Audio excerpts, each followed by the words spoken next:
Before the battlefield took shape, the outcome was already being influenced by quieter forces. Long before opposing troops came into view, habits and expectations were doing their work. Britain's entry into the Crimean War carried with it a deep sense of institutional confidence, shaped less by recent experience than by tradition and memory. The army that moved toward the Black Sea was professional, orderly, and convinced that discipline would compensate for uncertainty. This belief was neither foolish nor arrogant. It had been earned across decades of imperial warfare, yet it rested on assumptions formed in campaigns where distance, logistics, and opponents had behaved in familiar ways. In Crimea, those assumptions were about to meet conditions that did not respond to familiarity. For an audience that values understanding over spectacle, this moment matters because it shows how outcomes begin forming before danger becomes visible. British command culture prized steadiness and restraint. Orders were issued carefully, hierarchy was respected, and initiative was expected to remain within defined boundaries. This produced cohesion, but it also slowed adaptation. Decisions were often shaped by precedent rather than by rapid reassessment, not because leaders were inflexible, but because their training had taught them that order itself was a form of protection. In an environment where information arrived slowly and often incompletely, this approach felt reasonable. The cost of that comfort would only become apparent later. Listeners who enjoy calm analysis can recognize how professional habits quietly narrow the range of perceived options. The geography of the region added pressure without announcing it. Open ground and gentle rises created positions that appeared manageable yet offered little shelter from uncertainty. Units were placed where they could be seen and trusted to hold, even when the broader picture remained unclear. This was not negligence, it was consistency. Officers believed that clear lines and visible order discouraged confusion. The ground, however, offered no reassurance of what might emerge beyond immediate awareness. For listeners who often use documentaries as background focus, this slow unfolding of risk encourages steady attention rather than alarm. Logistics compounded the situation. Supplies arrived irregularly, weather interfered with planning, and fatigue settled quietly into daily routine. None of these pressures demanded immediate response, which made them easier to ignore. Endurance became an expectation rather than a variable, and the army relied on it without question. This reliance shaped decisions about placement and readiness, reinforcing the idea that holding ground was an act of will more than calculation. Such thinking was widespread and rarely challenged, precisely because it usually worked. What defines this phase is not failure, but untested confidence. The army had not yet been asked to justify its assumptions under extreme pressure.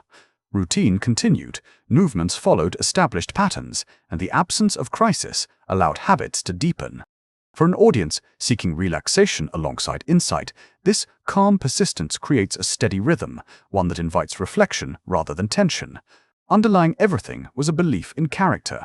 Courage, discipline, and mutual trust were expected to compensate for limited information and imperfect conditions. These qualities were real and deeply valued, yet relying on them too heavily risked overlooking the ways in which circumstance can overwhelm even well-trained systems. Decisions made during this period were sincere, professional, and constrained by what seemed reasonable at the time. They were also quietly narrowing the margin for error. For listeners who return to military history, not for excitement, but for understanding, this opening stage offers something essential. It shows how large events are shaped by ordinary decisions made calmly and without drama. It allows space to settle into the narrative, to follow the logic of choices rather than the noise of action. The sense of ease that accompanies this phase is deliberate, reflecting how the participants themselves experienced it. As routines solidified and positions were accepted, the space for reconsideration slowly diminished. Confidence remained, but it was now committed to ground and expectation. What followed would test not bravery, but the limits of preparation and belief. When movement finally came, there would be little time to adjust. The regiment did not yet know it had been chosen. Its place was fixed before its role was understood. The regiment itself represented the ordinary strength of the British Army rather than any special distinction. Its men were trained to stand, fire, and hold position, not to improvise or chase glory. Many had served quietly in garrisons or minor actions, learning discipline through repetition rather than excitement. Officers were products of the same system, confident in procedure and accustomed to obedience. This was an army that trusted formation more than inspiration, believing that order created safety. For listeners who prefer steady explanation, this focus on routine reveals how reliability was built long before it was tested. Leadership within the unit mattered, but not in dramatic terms. Authority came from consistency and example rather than speeches. Orders were expected to be clear, limited, and obeyed without debate. This style encouraged calm under strain, which suited soldiers who valued predictability. The ground they occupied was open and slightly elevated, chosen less for comfort than for visibility. Holding such ground assumed that steadiness itself would deter advance, a belief common in mid-century warfare. Terrain shaped behavior in subtle ways. With few natural barriers, spacing and alignment became essential. Soldiers could see one another clearly, reinforcing mutual dependence. This visibility strengthened confidence, but also removed concealment. The regiment's placement relied on the idea that an enemy would hesitate before an orderly line. That hesitation was expected, almost assumed. For an audience that listens for reasoning rather than drama, this explains how ground and belief combined into a single decision. Training reinforced patience, firing was controlled, movement restrained, and initiative limited by design. Men learned to trust commands, even when understanding was incomplete. This created a collective calm that could withstand confusion, at least temporarily, yet it also discouraged sudden adjustment. Once placed, the regiment accepted its role with little question. Such acceptance was strength and risk combined, a balance that listeners familiar with institutional systems will recognize. Importantly, the men were not told they were exceptional. They were expected to perform normally. This expectation kept anxiety low and routine intact. For many, the day felt no different from others spent waiting. The absence of urgency allowed focus to narrow to immediate tasks. For a mature audience, this quiet normality explains why shock, when it arrived, was psychological as much as tactical. Every choice up to this point favored order over flexibility. The regiment stood where it was told, trusting that larger plans existed beyond its view. That trust reduced stress and supported cohesion. It also meant that once movement appeared, options would be limited. For listeners who value calm understanding, this tension between trust and constraint deepens engagement without urgency. As time passed, familiarity settled in. The ground became known, routines repeated, and confidence remained unchallenged. Nothing yet demanded reconsideration. The regiment existed in a state of readiness that felt permanent. For an audience that listens while resting or reflecting, this sustained calm provides space to absorb context, preparing the mind for change without forcing it. In this stillness, the meaning of discipline quietly accumulated. It shaped posture, thought, and expectation. The men could not see what was coming, but they were prepared in the only way they knew. Preparation had narrowed to one answer: stand. That answer had not yet been questioned, and its weight had not yet been felt. This balance between readiness and blindness defined the regiment's moment. Calm endured, assumptions held, and no signal yet demanded change. What mattered was not fear, but belief in process, shared quietly, rarely questioned, and reinforced by habit. That belief would soon face its first true measure. Its consequences would be understood only when certainty finally disappeared under pressure and time alone, then there. The calm would not last once movement challenged belief. Everything depended on how that belief was held together calmly. The first signs of movement were subtle, almost imperceptible.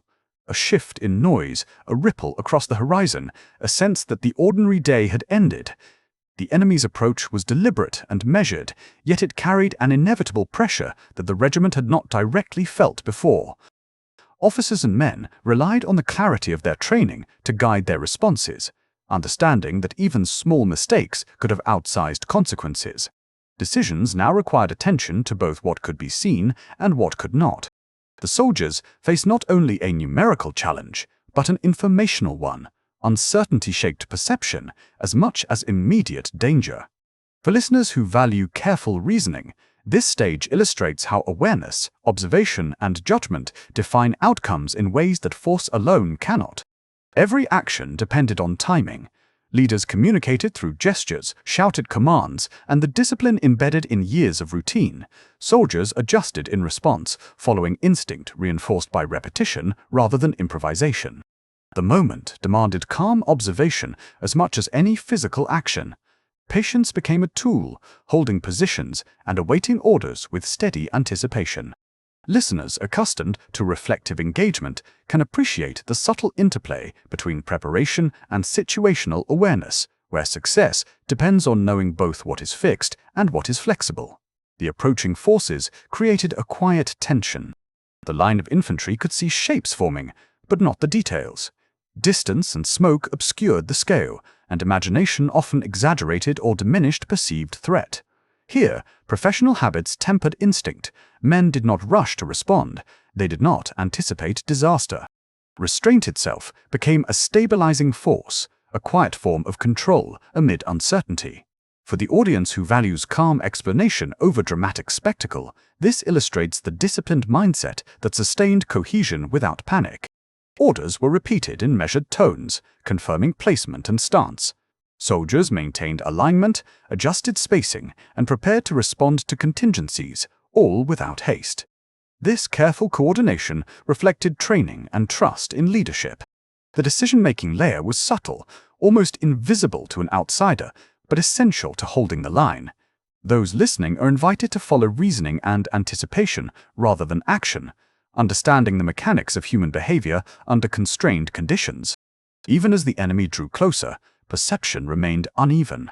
Commanders evaluated speed, formation, and morale, often making judgments based on fragmentary information. They could not know every element of what was coming, yet they acted on the best assessment available. In this space, decision-making relied on calm observation and incremental adjustment rather than instinctive reaction. For the intelligent listener, this highlights how anticipation and analysis guide behavior in complex, high-stakes environments without dramatic exaggeration.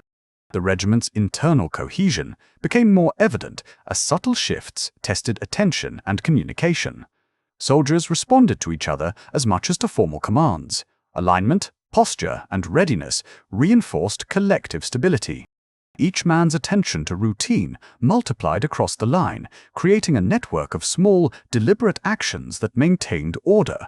Audiences attuned to strategy can follow how disciplined structures propagate influence quietly, shaping outcomes before confrontation begins. Noise, distance, and timing intertwined, making the approaching threat appear both near and remote. This duality forced focus on present conditions while anticipating what was unseen. The combination of observation, judgment, and adherence to training shaped the responses that would determine the line's resilience. Calm listening allows appreciation of these dynamics, recognizing that sustained attention and measured reasoning carry consequences equal to those of movement or force. Every glance, every gesture, and every controlled response now contributed to a delicate equilibrium. The line stood not because it was certain it would succeed, but because each element operated predictably within understood limits. The subtle tension grew, not in alarm, but in focused expectation. Listeners attuned to reflective pacing can perceive how anticipation shapes readiness, and how mental discipline holds against the unknown. The critical moment was near, measured not by the sound of charge, but by the precision of preparation and observation. Discipline and calm were tested before engagement, defining whether the line would withstand the first true challenge. Discipline does not announce itself, it reveals itself in sustained steadiness. In the quiet of expectation, the regiment's cohesion became its greatest asset. The regiment held its formation with measured precision. Every man relied on training that emphasized control, patience, and the repetition of small, deliberate actions. Commands were executed without hesitation, but not with haste. Movement was minimal, firing disciplined and deliberate. Each choice was informed by what was necessary, rather than what was dramatic. Listeners accustomed to calm, audio-first history can perceive how the interplay of routine, attention, and mutual trust produced a collective strength that appeared simple but was carefully constructed over years of practice. Fire control and spacing mattered more than numbers. Soldiers were trained to coordinate with one another, to adjust spacing in response to minor shifts in posture or stance. This coordination maintained the integrity of the line, preventing gaps that could be exploited. The regiment structure was both physical and cognitive, with individuals understanding the consequences of deviation. For an audience that values reasoning over spectacle, this demonstrates how order functions as a strategic tool, quietly shaping outcomes without noise or fury. Morale did not surge dramatically, it persisted. Confidence was sustained by the predictability of shared procedure. Soldiers trusted their officers, officers trusted their men, and both trusted the system that had brought them to this point. This trust allowed the regiment to remain composed even as the enemy's presence became undeniable. The calm steadiness provides a listening audience with a sense of unfolding mastery, where competence is shown through continuity rather than through reactive action. Restraint, perhaps more than courage, defined the engagement. Men did not rush to meet the threat. They maintained positions, followed commands, and allowed collective discipline to govern behavior. Each volley, each adjustment of formation, was a controlled response rather than instinctive reaction. Listeners attuned to careful analysis can appreciate how restraint amplifies effectiveness and how repeated, deliberate practice can produce results that raw force alone cannot achieve. Leadership was quiet but persistent. Officers observed, communicated, and corrected, ensuring that alignment and readiness remained consistent. Their decisions were immediate yet controlled, balancing anticipation with adherence to routine. Authority was exercised through demonstration and example rather than noise or ceremony, reinforcing the calm order that listeners familiar with historical analysis recognize as critical to sustained performance under pressure. The surrounding context remained influential. The enemy's proximity and movement created a constant, subtle tension. Yet, the regiment's response was measured, shaped by a combination of awareness, prior training, and trust in their cohesion. Each soldier's attention to detail reinforced the collective, multiplying the effect of disciplined behavior across the line. For those who listen for reasoning rather than spectacle, this illustrates the quiet power of structured preparation. Incremental adjustments sustained the line. Men responded to minor shifts, maintaining alignment and spacing, correcting posture, and reinforcing mutual attention. No single action dominated. The effectiveness of the regiment emerged from the accumulation of countless small, deliberate choices. The audience experiences this as calm progression, a measured narrative of competence and coordination rather than drama. The significance of this steadiness was not immediate. Its importance would only be understood in consequence. For the listener, the narrative demonstrates how ordinary, repeated behavior underpins extraordinary results. The regiment's success was not in bold heroism, but in consistent application of principle under pressure. This emphasis appeals to an audience seeking clarity and intellectual satisfaction over spectacle. In this sustained control, time itself seemed to slow. Every movement, every alignment, and every volley became part of a continuous flow of deliberate decision-making. Restraint and precision shaped the moment before it was ever tested fully by outcome. The aftermath did not arrive with celebration or immediate recognition.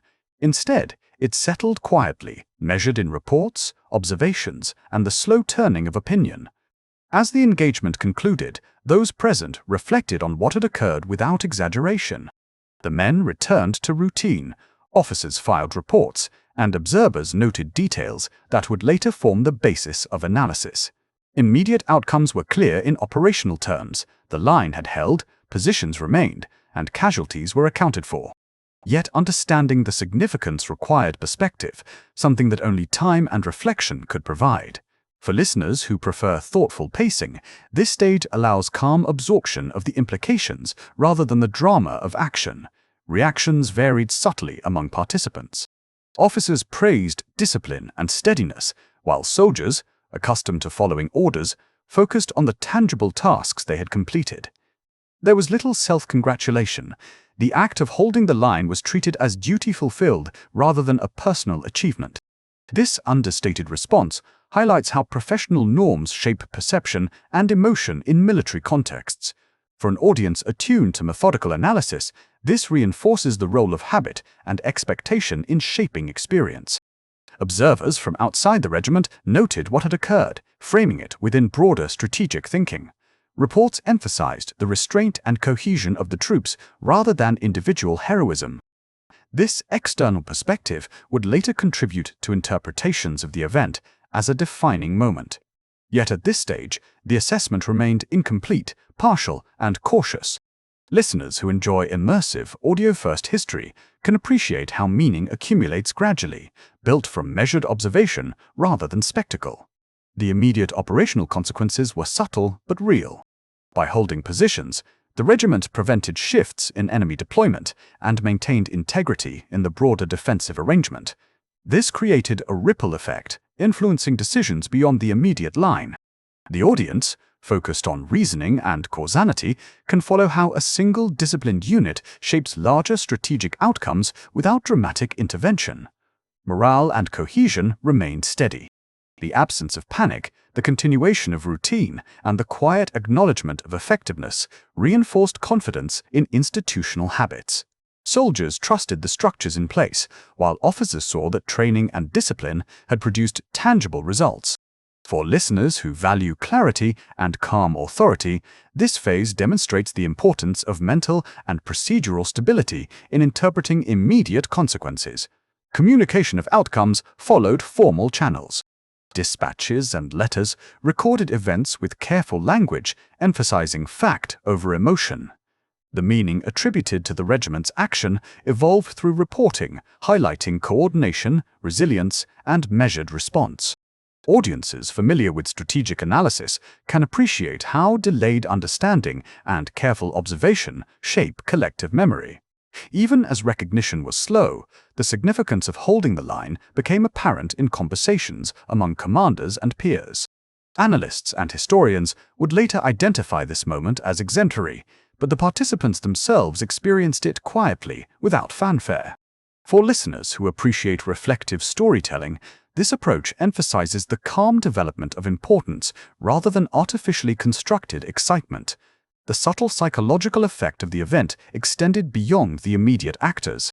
Observing forces noted that restraint, cohesion, and steady posture could withstand pressure that might have broken less disciplined units. The understanding that ordinary procedure, applied consistently, could produce extraordinary results became embedded in contemporary assessment. For the audience, this provides insight into decision-making, influence, and consequence without dramatization. As time passed, interpretations began to form. The immediate focus on order, discipline, and routine remained dominant, while long-term meaning slowly emerged. Listeners can follow this layered understanding, recognizing that historical significance is often constructed over time from careful observation rather than sudden revelation. The quiet aftermath emphasized preparation over heroism. Orderly actions had created results that would be remembered long before they were fully celebrated. The line's endurance became a reference point long after the engagement ended. Its significance was measured not in spectacle, but in principle and precedent. Why the moment persisted in memory was tied to the consistency of action and the clarity of decision under constraint. Observers noted that the regiment had operated within defined limits, yet those limits had produced an outcome far beyond what numbers or circumstance might suggest. Discipline, applied methodically and without deviation, had transformed expectation into result. For the audience accustomed to calm, reasoned narratives, this reveals how principle can create influence quietly, through steady application rather than dramatic intervention. The broader military community reflected on what it meant to hold under pressure. Analysts considered how preparation, mutual trust, and adherence to routine could shape the effectiveness of units in ways that heroic gestures alone could not. These lessons were subtle, embedded in reports and recollections, gradually influencing doctrine and training. For listeners who value insight and understanding, this demonstrates that enduring significance is rarely immediate. It accrues through reflection, study, and the recognition of decision-making under real-world constraints. Memory shaped interpretation as much as action. Over time, the act of standing firm became emblematic of discipline and professionalism. Stories emphasized steadiness rather than daring, cohesion rather than individual brilliance. This framing created a quiet narrative that elevated method over spectacle, appealing to audiences who listened to absorb insight and reason rather than excitement. The event's endurance rested on its demonstration that ordinary choices, executed calmly and consistently, could produce extraordinary outcomes. The psychological weight of the line also resonated across time. Soldiers and commanders considered how restraint, focus, and trust in training could influence results in situations where uncertainty dominated. The regiment's example offered a template for managing risk without panic, encouraging careful observation and adherence to principle over improvisation. Listeners attuned to reasoning and methodical thinking can recognize how these insights inform broader understanding of strategy and human behavior under pressure. This enduring significance extended to cultural memory as well. The moment became a reference for the limits and potential of discipline, a benchmark by which subsequent actions could be measured. Its persistence was not the result of dramatization, but of the quiet authority inherent in steady, considered action. For an audience that values calm reflection, this underscores that historical resonance is shaped by clarity of process, not the intensity of immediate experience. Even as the narrative of the engagement evolved, the core lesson remained. Preparation, cohesion, and deliberate adherence to principle create outcomes that appear remarkable, yet are rooted in consistent, understandable behavior. Understanding this allows listeners to perceive history as a landscape of choices and consequences rather than as a series of dramatic events. The insight offered is intellectual, measured, and grounded, inviting sustained attention without sensationalism. Legacy also involves recognition of limitations. The regiment's endurance did not imply invulnerability. Its success depended on context, observation, and the quiet accumulation of small, correct decisions. The lesson for the audience is that steady reasoning and disciplined action can shape events, but always within bounds. Calm reflection allows comprehension of how structure, expectation, and trust interact to produce outcomes greater than the sum of individual effort. The persistence of this moment demonstrates the power of ordinary decisions amplified through organization and confidence. The story does not require exaggeration. Its weight comes from principle, foresight, and quiet competence. For listeners seeking clarity, authority, and thoughtful pacing, the narrative delivers insight into human behavior under sustained pressure and into the ways decisions echo beyond the immediate circumstances. Discipline and calm reasoning define lasting impact. Understanding unfolds not through spectacle, but through measured action repeated under constraint.